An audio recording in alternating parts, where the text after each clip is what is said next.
So this is Safety in Squats. It's a little free challenge group that I'm doing on Facebook.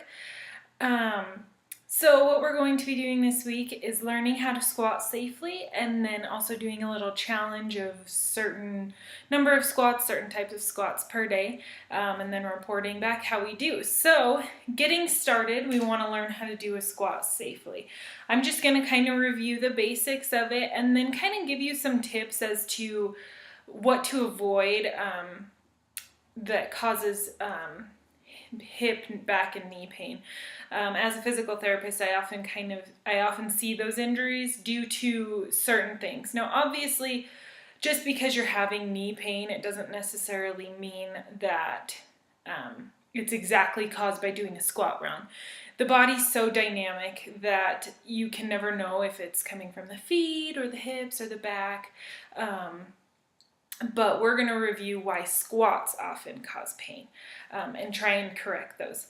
So starting off, typically when I teach people how to do a squat, I want them to have their feet about hip width apart, maybe a little wider. You want your toes slightly facing outwards. We don't want full on out. We don't want straight forward. We want just a little bit of outward angle with the toes. Okay, so the first thing that we want to review with the squat, I'm going to turn sideways so you can see it. So I've got my feet at that hip width apart, toes slightly out. A lot of people, when they do a squat, they go straight down. So when we're doing a squat, we want to make sure that we are acting as if we're sitting into a chair that's behind us.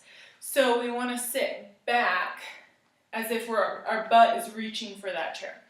So instead of going straight down and then going down as low as you can, you want to sit back. So there's a little bit of a difference there.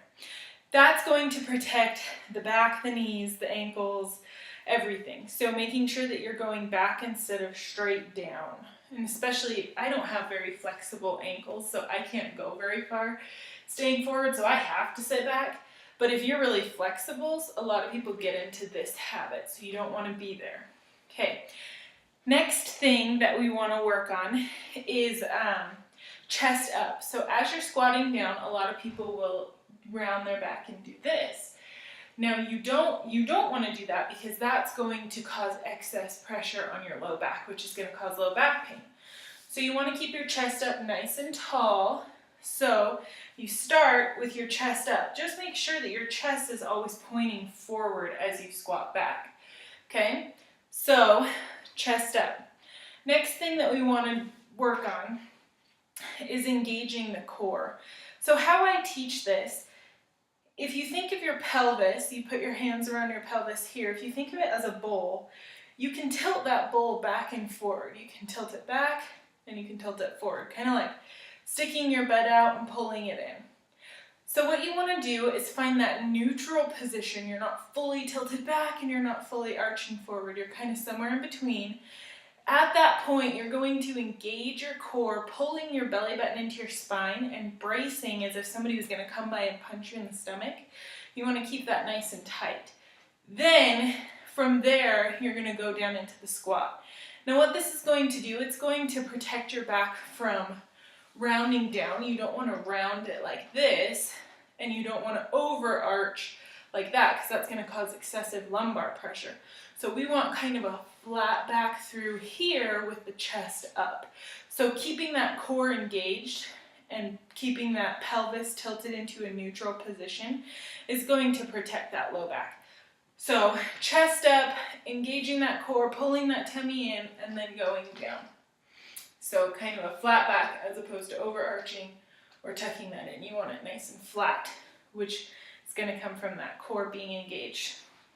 Okay, the next thing, by the way, doing that's going to protect from the low back pain.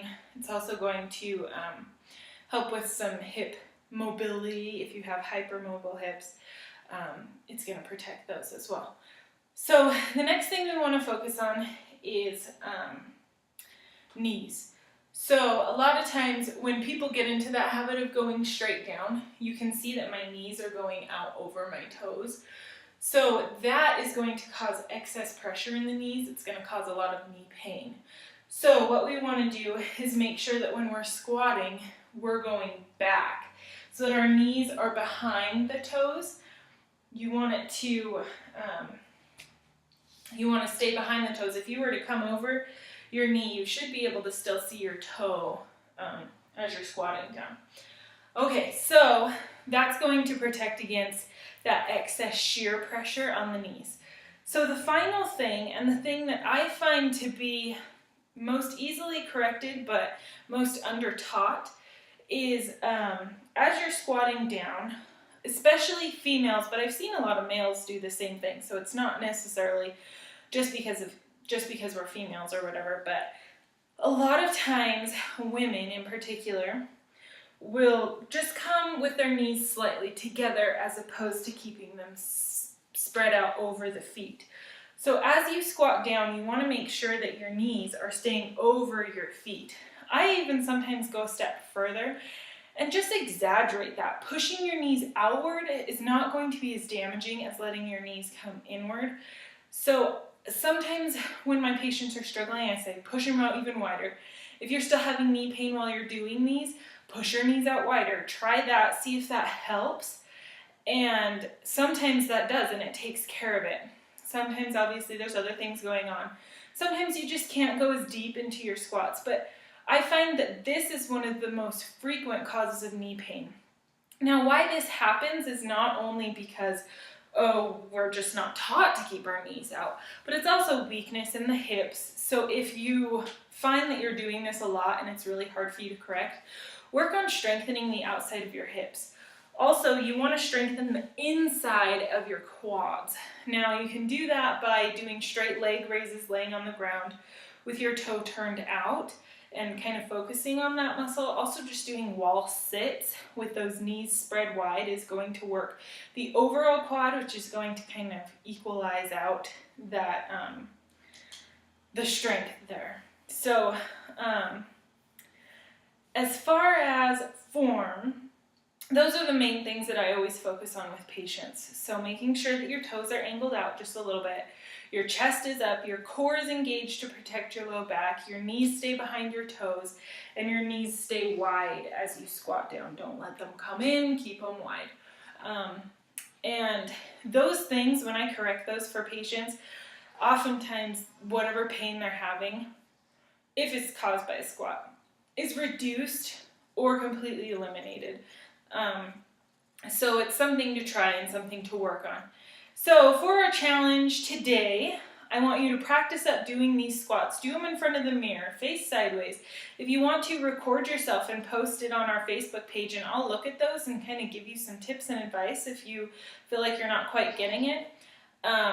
So our challenge today is to do 100 squats. Now, whether that's 100 all at once, great. 50, twice, 10 times, whatever you need to do to get them done. Let's get 100 done today. If you do more, awesome. But try and get that 100 in. So I also wanted to add another little challenge. I just kind of like to give another little dynamic to these groups. So it's a little daily happiness challenge. We'll do something different each day. But today I want you to pick 3 people and just reach out to them, whether those are friends, Facebook friends, family, whatever. Just pick 3 people, either message them on Facebook, text them, call them, something. Just reach out to them and let them know that you care about them.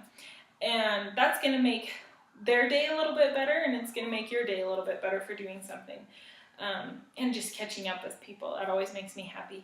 So anyways, after you're done with the squat challenge, go ahead and post on our Facebook page about how many you did and then how your happiness challenge went. And if you want to, you can post a video and I will go through and look at those and let you know any feedback. Alrighty, we'll see you tomorrow. I have to log into my computer